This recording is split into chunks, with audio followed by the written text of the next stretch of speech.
Hi everyone. Now in this session we will continue to read physics chapter measurement and experimentation.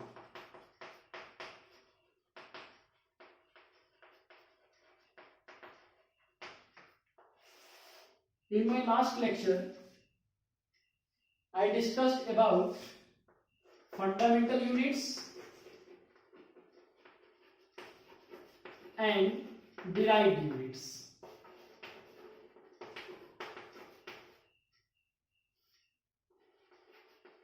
दो तरह के units की बात मैंने किया था, fundamental units and derived unit. जो फंडामेंटल यूनिट्स होते हैं वो इंडिपेंडेंट होते हैं, मतलब उन्हें न तो किसी दूसरे सिंपल यूनिट से डिराइव किया जा सकता है, न तो उनको ब्रेक किया जा सकता है किसी और सिंपल यूनिट में। जबकि डिराइव्ड यूनिट जो होते हैं वो इन्हीं फंडामेंटल यूनिट से डिराइव किए जाते हैं। 8 तरह के फंडामेंटल क्वांटिटीज मैंने बताए थे, length, mass, time, temperature, luminous intensity, सबकी यूनिट भी लिखते चले, metre, kg, second, kelvin, candela, charge का यूनिट क्या था, कूलम था, करंट यूनिट क्या था, ampere, amount of substance, this is very important, क्या यूनिट था इसका, मोल, एंगल, इसका फंडामेंटल यूनिट क्या है, रेडियन, और सॉलिड एंगल, इसका फंडामेंटल यूनिट क्या है, स्टेरेडियन, जिसको एसआर से डिनोट करते हैं।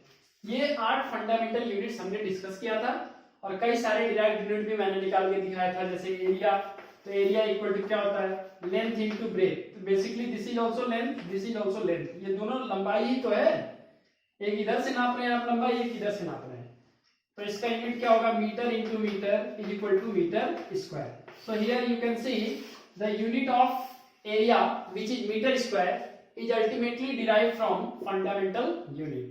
तो जो derived unit है मीटर स्क्वायर, जो कि एरिया का यूनिट है, ये कहीं ना कहीं लेंथ का जो यूनिट है मीटर, उसी से डिराइव किया गया है, इसीलिए इसको हम लोग कहते हैं डिराइव्ड यूनिट। ये थोड़ा सा रिकैप हो गया पिछले सेशन का।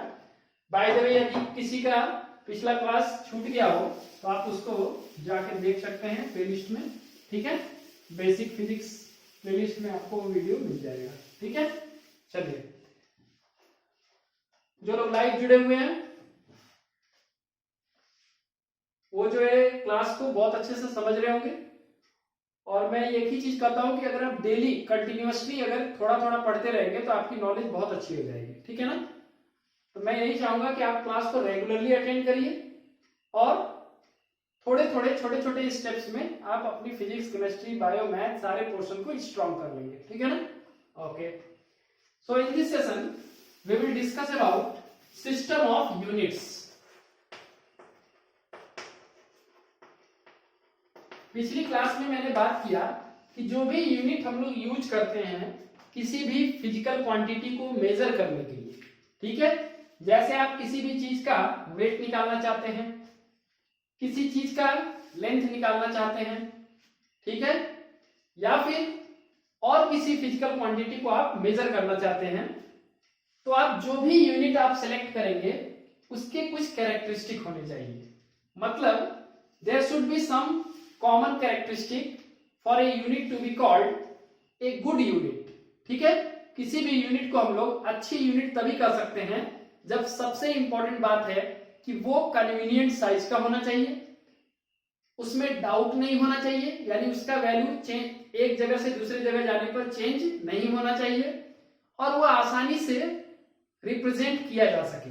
कोई हम एक्सपेरिमेंट कर रहे हैं, प्रैक्टिकल डेटा को लिखना है, उसको रिपोर्ट करना है, तो वो आसान होना चाहिए, सुविधाजनक होना चाहिए, जिसको हम आसानी से रिप्रोड्यूस कर सके।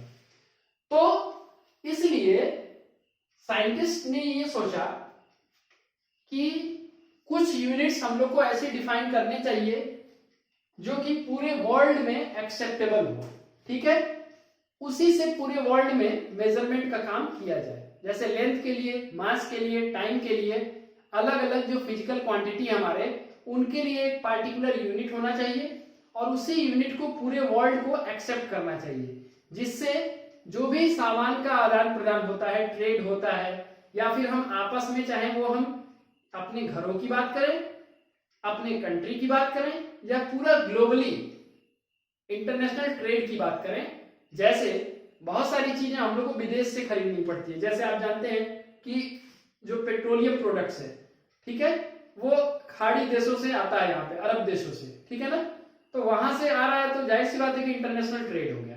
भारत से भी बहुत सारी चीजें विदेश में जाती हैं, ठीक है, तो वो सब चीजों का जो इंटरनेशनल ट्रेड है, एक प्रॉपर अगर यूनिट नहीं रहेगा तो उसका एक्सचेंज नहीं हो सकता है। इसीलिए यूनिट्स के लिए कुछ सिस्टम डिफाइन किए गए। तो सबसे पहले जो था सिंपल सिस्टम था, एक सीजीएस सिस्टम। अब सीजीएस सिस्टम क्या होता है? It is a system of measurement in which length is measured in centimetre, mass is measured in gram and time is measured in second।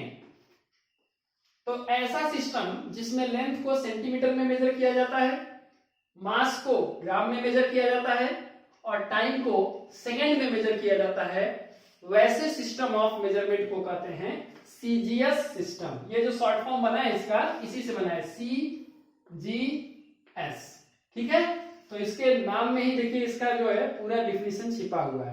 The system of measurement in which length is measured in centimetre, mass is measured in gram and time is measured in second is called CGS system, ठीक है। लेकिन हम जानते हैं कि centimetre से अगर आप लेंथ मेजर करेंगे तो छोटे मोटे लेंथ को मेजर करने के लिए तो ठीक है, जैसे मैं कल जो क्लास था उसमें भी मैं बात कर रहा था कि अगर आपको मैं कहूं कि रेक्टेंगल ड्रॉ करिए पेपर पे, तो ठीक है, सेंटीमीटर स्केल का आप यूज करके ड्रॉ कर लेंगे।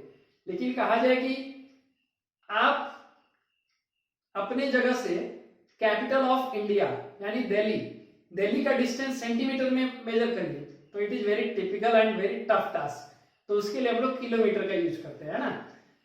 तो ये जो है बहुत स्पेसिफाइड सिस्टम नहीं माना जा सकता, क्योंकि इसमें जो यूनिट है वो बहुत छोटे यूनिट है, ठीक है। तो छोटे मेजरमेंट्स के लिए तो हेल्पफुल होगा, लेकिन बड़े मेजरमेंट्स के लिए ये सिस्टम बहुत अच्छा नहीं होगा। तो दूसरा सिस्टम लाया गया एमकेएस सिस्टम। एमकेएस सिस्टम में देखिए क्या होगा कि length is measured in metre, mass is measured in kilogram and time is measured in second. So the system of measurement in which length is measured in meter, mass is measured in kilogram and time is measured in second is called MKS system।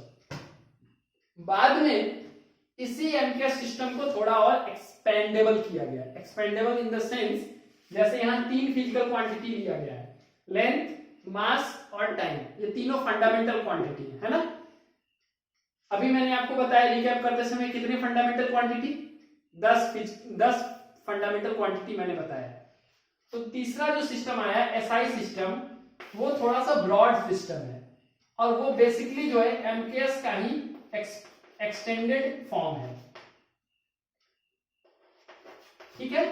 इसमें क्या किया गया, length, mass, time के अलावा और भी जितने fundamental physical quantities थे, जैसे लेंथ, मास, टाइम, इसके बाद temperature, luminous intensity, electric charge, electric current, amount of substance, angle और सॉलिड एंगल, ये सारे जो फंडामेंटल क्वांटिटीज थे और उनके जो फंडामेंटल यूनिट थे, उसको भी एसआई सिस्टम में कंसीडर किया गया, ठीक है।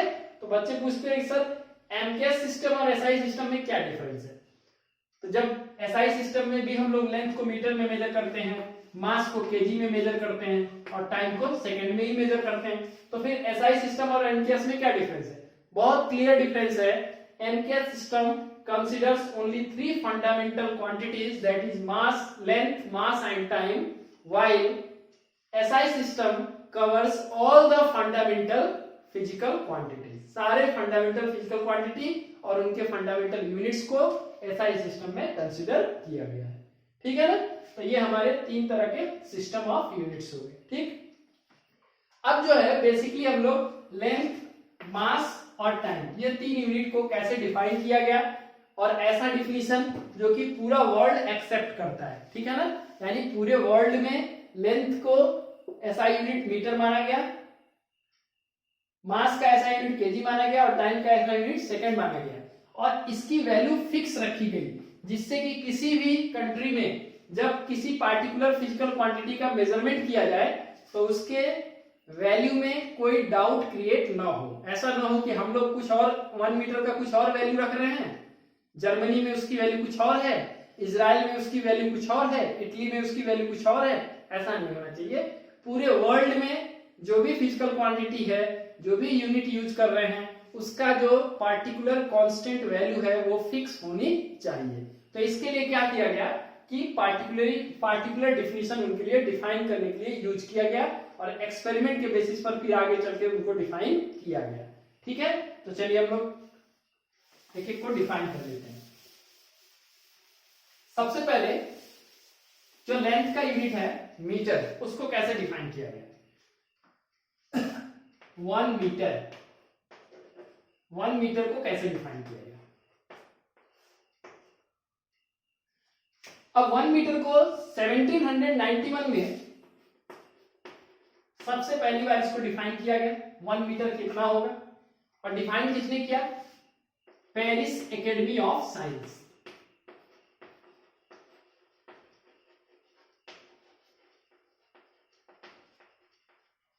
अच्छा, इस तरह का जब मैं देखता हूं फिगर, चाहे फिजिक्स में या केमिस्ट्री में या और भी सब्जेक्ट्स में, तो थोड़ा सा हम लोग को बुरा भी फील होता है, क्योंकि ज्यादातर जो रिसर्च वर्क है, ज्यादातर जो डिस्कवरी है वो फॉरेनर्स ने किया है। ठीक है, जैसे आप देखिए पेरिस एकेडमी ऑफ साइंस आ रहा है, बहुत अच्छा होता है कि बहुत सारी जगहों पे हम लोग खुद के कंट्री का नाम आता है तो बहुत अच्छा लगता है।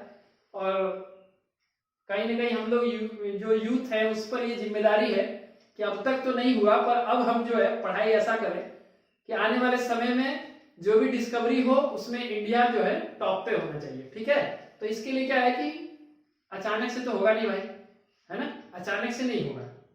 मैं एक दिन बता भी रहा था आपको कि डाल्टन एटॉमिक थ्योरी जो दी गई वो डाल्टन ने 32 साल की उम्र में दे दिया था। ठीक है, 32 इयर्स के एज में दे दिया था। ठीक है, अब 32 साल की उम्र में ये डाल्टन एटॉमिक थ्योरी दिया उसने, तो सोच सकते हैं आप कि कितना बढ़िया से पढ़ाई किया होगा नीचे से। ठीक है ना, तो इसलिए क्या है कि हम लोग को ध्यान देना चाहिए कि शुरू से ही हम लोग को पढ़ाई अच्छे से करनी चाहिए, तभी कोई बड़ा अचीवमेंट हो सकता है। शुरू में लापरवाही कर देने पर बाद में हमारी पढ़ाई अच्छी नहीं हो सकती। चलिए, तो 1 मीटर को 1791 में पेरिस एकेडमी ऑफ साइंस ने कैसे डिफाइन किया? इट इज डिफाइंड एज 110, इसको ऐसे डिफाइन करें, it is defined as 110 million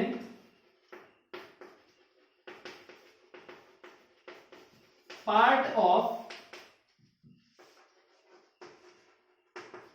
distance between pole to equator।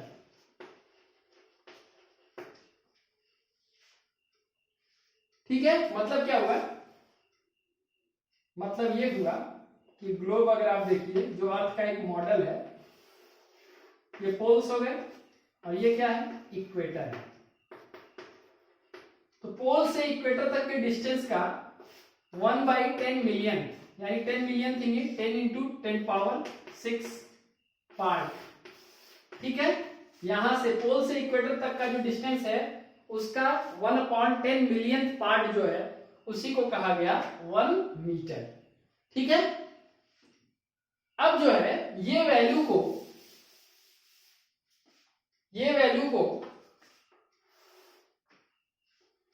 एक प्लेटिनम इरिडियम बार लिया गया। प्लेटिनम इरिडियम ये क्या है? एलॉय है। 2 मेटल से मिलकर के जो सॉलिड सॉल्यूशन बनता है उसी को एलॉय कहते हैं। तो एलवाई लिया गया प्लेटिनम इरिडियम का, ठीक है, और इसमें 2 लाइन ड्रॉ कर दिए गए उसी डिस्टेंस के बराबर,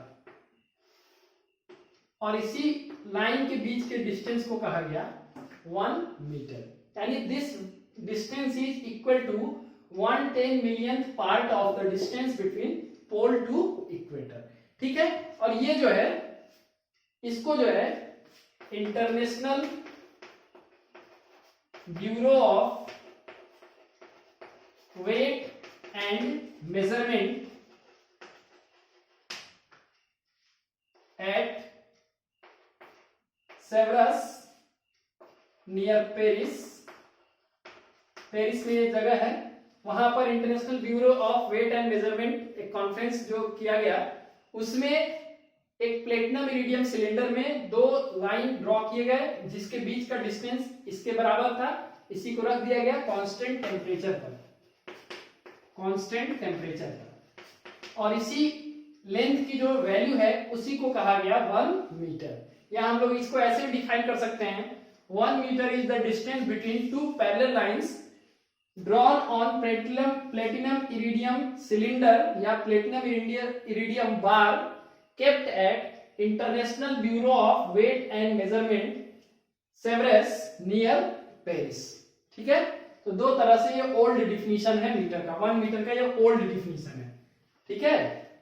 ओल्ड डिफिनीशन में बताया गया कि it is defined as 1/10 millionth part of distance between pole to equator, और इसी डिस्टेंस को प्लेटिनम इरिडियम बार पर 2 मार्क बना करके ड्रॉ कर दिया गया। अब जिस भी देश को 1 मीटर का मेजरमेंट करना है तो कैसे किया है, इसी लेंथ के बराबर मेजरमेंट करके उसने एक आइडियल स्केल ड्रॉ कर लिया, और वही चीज हम लोग यूज करते हैं, ठीक है। कांस्टेंट टेम्परेचर पर क्यों रखा गया है, इसलिए रखा गया है क्योंकि हम लोग जानते हैं कि मेटल में गर्म करने पर यानी टेम्परेचर जब इंक्रीज होता है तो एक्सपेंशन होता है, और ठंडा होता है तो क्या होता है, कॉन्ट्रैक्शन होता है। तो अगर टेम्परेचर बदलेगा तो ये लेंथ भी बदल जाएगा, हाँ बहुत कम बदलेगा लेकिन बदलेगा। और फिजिक्स जहां तक बात करते हैं हम लोग, फिजिक्स इज एग्जैक्ट साइंस, तो थोड़ा भी बदलेगा तो फिर गड़बड़ हो जाएगा। इसीलिए इस प्लेटिनम इरिडियम बार को कांस्टेंट टेम्परेचर पर रखा गया है, ठीक है। चलिए ये हमारा ओल्ड डिफिनेशन हो गया। आगे हम 1960 में 1960s के समय में बहुत सारे एटॉमिक एक्सपेरिमेंट्स हो रहे थे, ठीक है, बहुत सारे नए नए टेक्नोलॉजी आ रहा था। मैंने बताया था कि एएमयू का जो डिफिनीशन आया एटॉमिक मास यूनिट, वो कहां से आया, 1961 में मास स्पेक्ट्रोमेट्री जो टेक्निक आई उसी के बाद से वो डिफिनीशन चेंज हुआ। तो उसी समय फिजिक्स में 14 अक्टूबर 1960, ठीक है, 14 अक्टूबर 1960 में general conference of science held किया गया।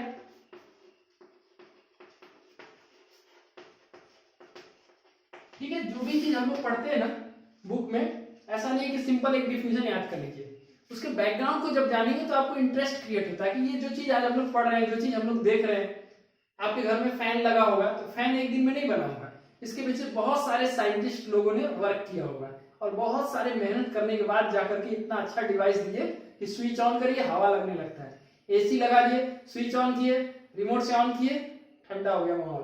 तो ये सब एक दिन का काम नहीं है, बहुत सारे लोगों ने अपनी जिंदगियां बिता दी है उसमें, है ना।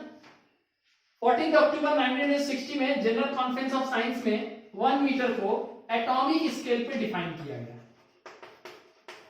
एटॉमिक स्केल पर यानी एटम के स्पेक्ट्रा के जो रेडिएशंस निकलते हैं उनमें जो वेवलेंथ है उसके फॉर्म में इसको डिफाइन किया गया। कैसे डिफाइन किया गया, 1 मीटर इज डिफाइंड एज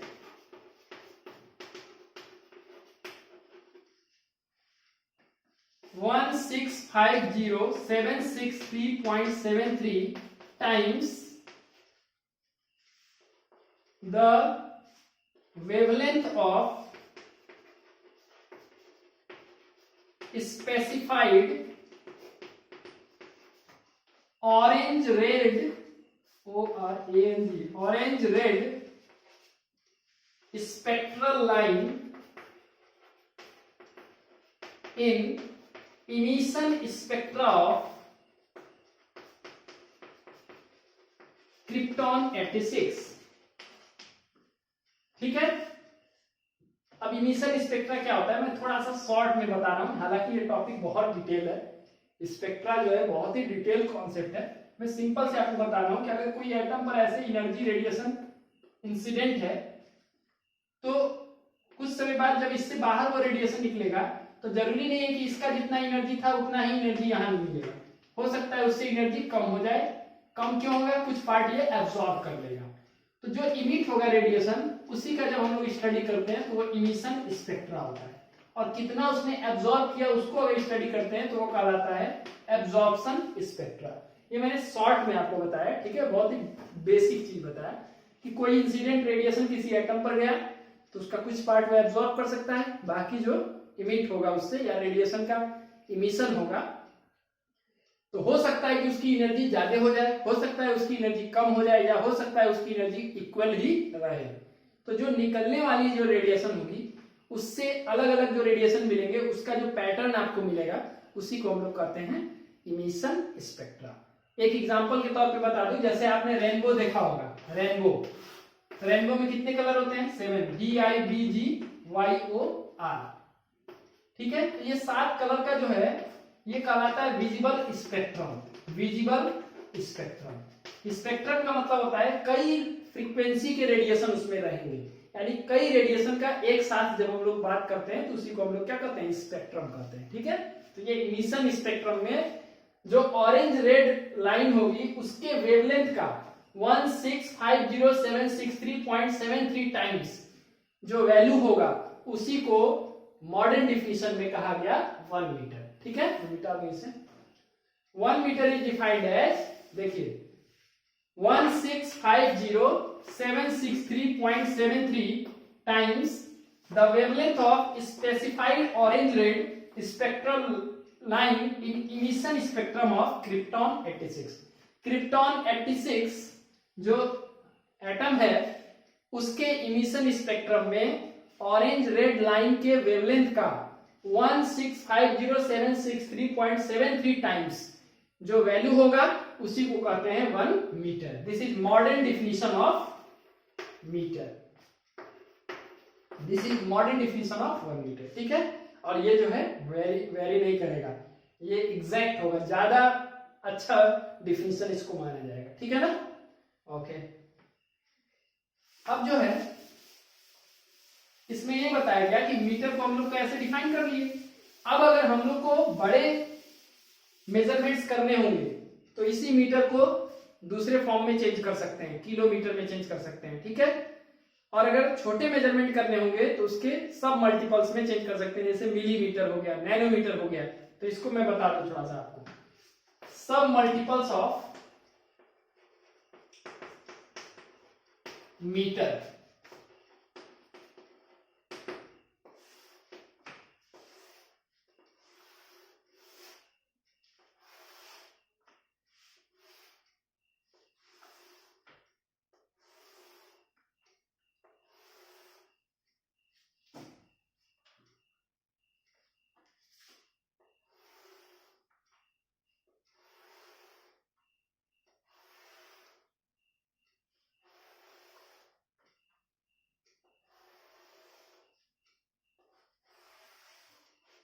चलिए देखिए मीटर, ठीक है, तो मीटर जो है 1 मीटर है ये। अब अगर डेका मीटर कहा जाए, डेका मीटर, तो कितना होगा ये छोटा शॉर्ट फॉर्म में लिख दे रहा हूं इसका मैं, DAM, डेका मीटर। तो डेका मीटर इक्वल टू होता है 10 टू द पावर 1 मीटर। दिख रहा है कि नहीं दिख रहा आपको? 10 टू द पावर 1 मीटर। ठीक है, हेक्टामीटर, हेक्टोमीटर, हेक्टोमीटर HM क्या होता है? 10 to the power 2 metre. Kilometre क्या होता है?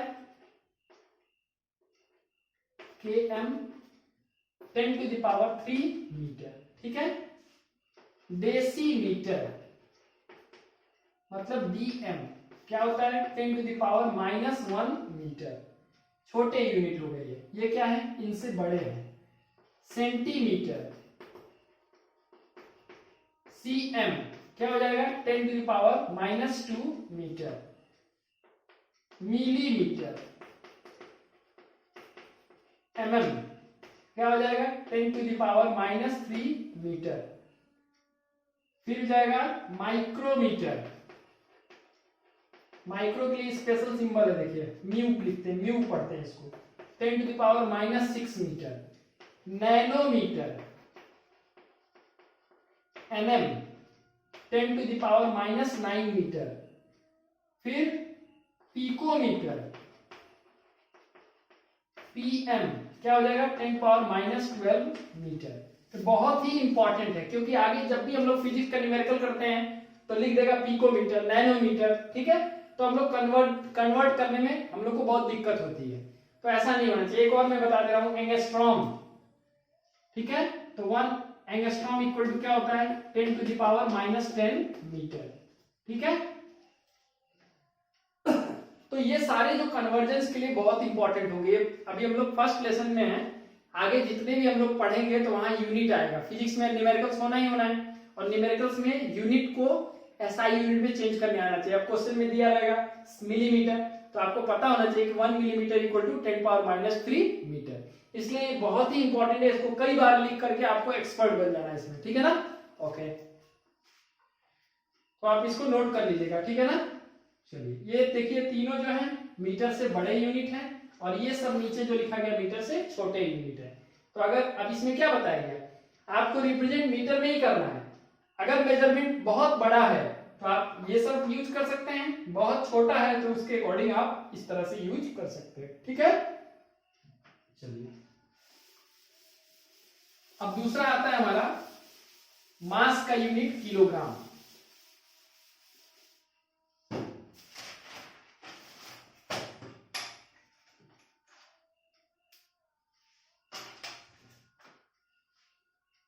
वन किलोग्राम, अब ये बहुत सिंपल है, वही international unit, international bureau of weight and measurement के अकॉर्डिंग इसको भी डिफाइन किया गया। It is defined as the mass of platinum iridium cylinder kept at Severus at International Bureau of Weight and Measurement। तो platinum iridium का एक cylinder है, ठीक है, उसी का मास जो है डिस्क्राइब्ड फॉर्म में है, और एक ऐसा फॉर्म बनाया गया है जो सभी पूरे वर्ल्ड में एक्सेप्ट किया जाता है। तो उसी सिलेंडर के जो मास है उसी के मास को 1 kg डिफाइन किया गया है, और ये किस पर रखा गया है, कांस्टेंट टेम्परेचर पे। मैंने अभी बताया ही आपको क्यों रखा जाता है कांस्टेंट टेम्परेचर पे, ताकि एक्सपेंशन या कॉन्ट्रैक्शन ना हो, ठीक है। हालांकि इसमें अगर एक्सपेंडेशन या कॉन्ट्रैक्शन हो भी रहा है तो लेंथ तो नहीं चेंज होगा, लेंथ चेंज भी हो जाएगा लेकिन मास चेंज नहीं होता है, ठीक है। इसको एक और फॉर्म में डिफाइन कर सकते हैं ऐसे, F इक्वल टू एम में होता है ना, force equal to mass into acceleration. तो अगर इसका वैल्यू 1 न्यूटन है और ये वैल्यू आ रहा है 1 मीटर पर सेकेंड स्क्वायर, यानी एक बॉडी है, इस पे फोर्स लगाया गया 1 न्यूटन और इसमें एक्सेलरेशन प्रोड्यूस हुआ 1 मीटर पर सेकेंड स्क्वायर, तो हम लोग कह सकते हैं कि बॉडी का मास कितना है 1 kg है। क्यों? क्योंकि आप यहाँ रखिएगा 1 is equal to m into 1, तो 1/1 इज इक्वल टू m आएगा, ठीक है। देयरफॉर मास का वैल्यू क्या आएगा 1 kg आएगा। तो इस फॉर्म में भी हम लोग डिफाइन कर सकते हैं जो न्यूटन का सेकेंड लॉ है, F is equal to m में, ठीक है। तो इस फॉर्म में भी डिफाइन कर सकते हैं, डिफाइन कर देते हैं। When a force of 1 Newton acting on a body produces an acceleration of 1 meter per second square, then the mass of body is 1 kg। ठीक है, ये भी एक डिफिनेशन हो जाएगा। ठीक, चलिए ठीक है, तो कोई हार्ड डिफिनेशन नहीं है, आसानी से आप इसको याद रख सकते हैं। अब इसके भी कुछ सब मल्टीपल्स हैं। ठीक है, तो चलिए मैं बता देता हूं आपको। पहला है 1 क्विंटल। तो 1 क्विंटल बड़ा यूनिट है, क्यूटी लिखते हैं इसको, इज इक्वल टू होता है 100 केजी।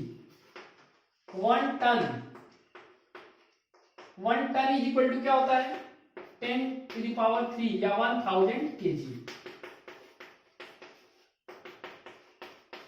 ठीक है, ये बड़े यूनिट हो गए, जब ज्यादा मेजरमेंट करना होगा तो उसके लिए। ठीक है ना,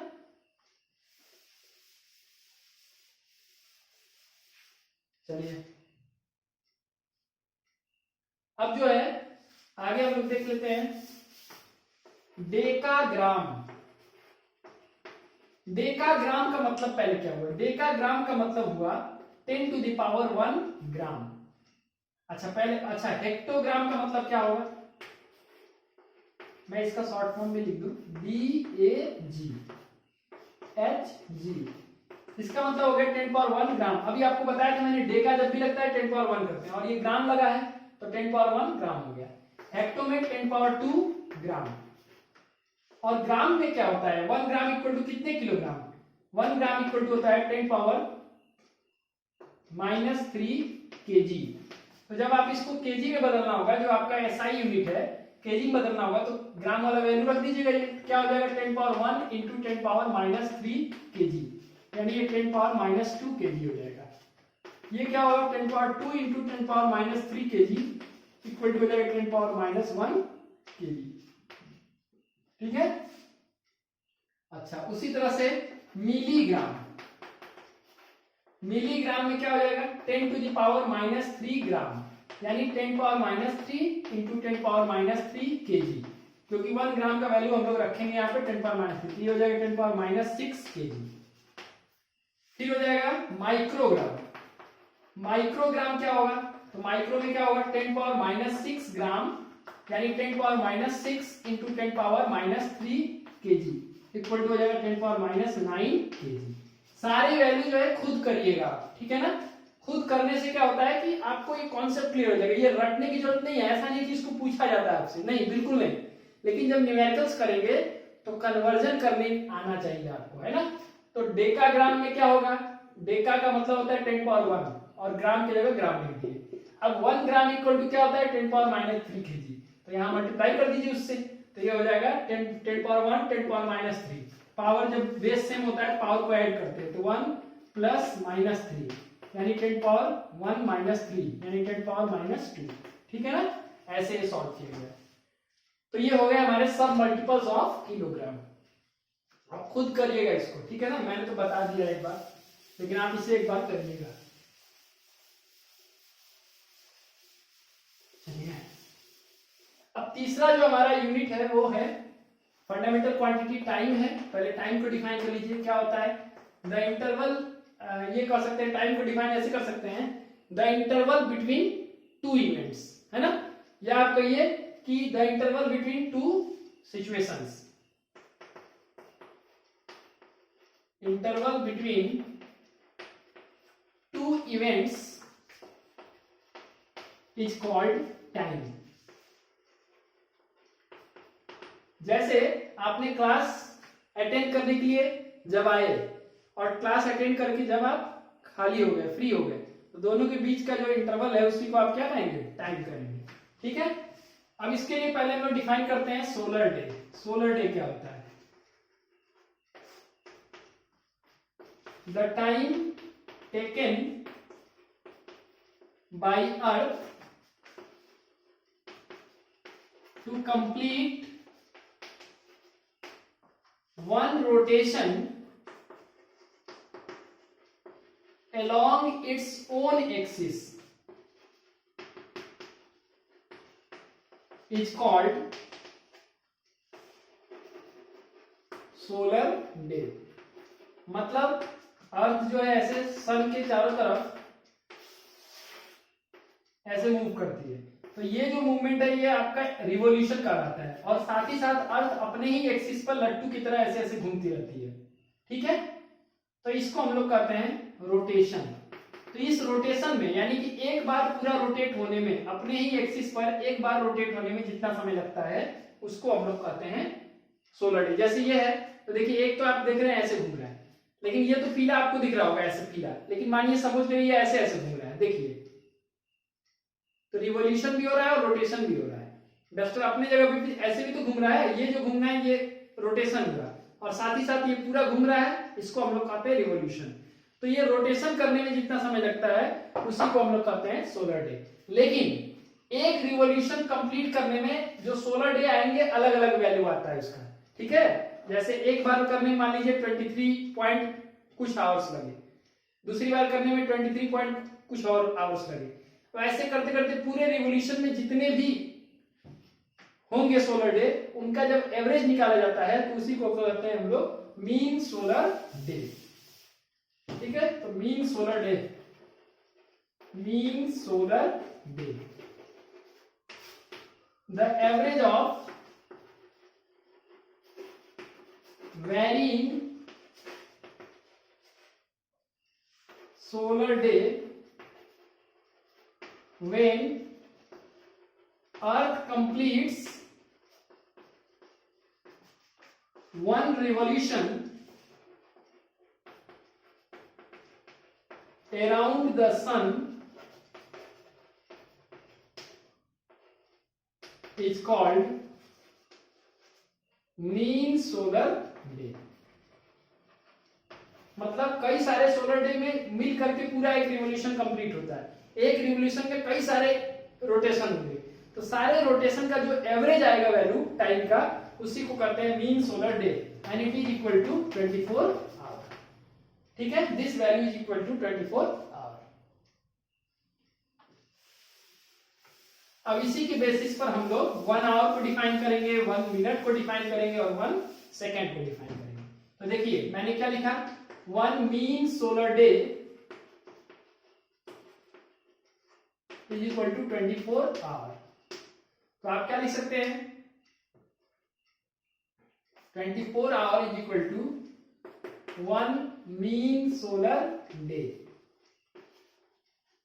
तो आप लिखेंगे 1 hour is equal to 1 upon 24th part of mean solar day। यही डिफिनेशन हो गया। How can we define 1 hour? 1 hour is the time interval equal to 1 by 24th part of mean solar day. यही definition हो गया। अच्छा, 1 our में कितने minute होते हैं? 60 मिनट। तो 60 मिनट इक्वल टू हो गया 1 by 24th part of mean solar day. तो 1 मिनट इक्वल टू क्या हो जाएगा भाई? 1 मिनट इक्वल टू हो जाएगा 1 by 24 into 60 part of mean solar day. ठीक है, इसका वैल्यू कितना आएगा? 1 by 1440 part of mean solar day. ये इसका डिफिनेशन हो गया 1 मिनट का। 1 minute is the time interval which is equal to 1 upon 1440 यानी 1440 part of mean solar day. आगे चलते हैं, 1 सेकेंड को डिफाइन कर लिया जाए इसी से। तो 1 मिनट इक्वल टू कितना आ रहा है? 1 मिनट इक्वल टू आ रहा है 1 upon 1440 part of mean solar day. ठीक है, तो 1 मिनट में कितने सेकंड होते हैं? 60 सेकंड इज इक्वल टू हो जाएगा 1 upon 1440 part of mean solar day. तो 1 सेकंड इज इक्वल टू क्या हो जाएगा? ये 60 आगे इधर डिवाइड हो जाएगा, ये हो जाएगा 1 upon 1440 into 60 part of mean solar day. आप मल्टीप्लाई कर लीजिए इसको, कितना आएगा? एक तो 0 हो गया, 1 सेकेंड इज इक्वल टू 2 तो 0 आएगा, 6 4 जा 24 2 6 4 जा 24 प्लस 2 26 2 6 1 जा 6 2 8 part of mean solar day. ठीक है, तो क्या क्या हम लोग डिफाइन कर लिए? 1 आवर, 1 मिनट और 1 सेकेंड। ठीक है, अच्छा इसी तरह से 1 डे को आप डिफाइन कर सकते हैं। रिवॉल्यूशन कंप्लीट करने में 364 होल 1/4 डेज लगता है। ठीक है, तो उसी के अकॉर्डिंग आप उसको भी डिफाइन कर सकते हैं। अब इसमें देखिए और क्या डिफाइन करें, डिकेड क्या होता है, डिकेड्स क्या होते हैं, 10 इयर्स होते हैं, 10 साल के समय को डिकेड्स कहते हैं। सेंचुरी क्या होगा, 100 इयर्स, और मिलेनियम क्या होगा, मिलेनियम 1000 इयर्स होता है। ठीक है, ये सब बड़े यूनिट हो गए। अच्छा, और भी यूनिट है टाइम का, light year. Light year is the unit of time, जो यहां से जुपिटर का डिस्टेंस निकालना, यहां से सन का डिस्टेंस निकाला जाता है, यहां से नेपच्यून का डिस्टेंस निकालना है, कोई भी स्टार का डिस्टेंस निकालना है तो बहुत दूर है, किलोमीटर में तो नापते रह जाएंगे भाई, तो लाइट ईयर के फॉर्म में उसको डिफाइन किया गया है। ठीक है ना, तो वो भी हमारा यूनिट है टाइम का।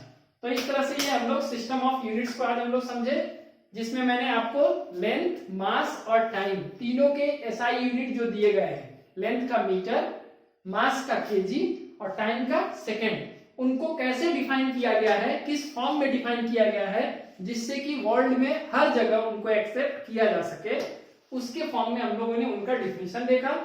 और आगे अब हम लोग इन्हीं यूनिट्स का यूज करेंगे जब हम लोग को आगे इसमें क्वेश्चंस करने होंगे। ठीक है ना, okay, thank you so much, hope you all have understood the facts, thank you so much.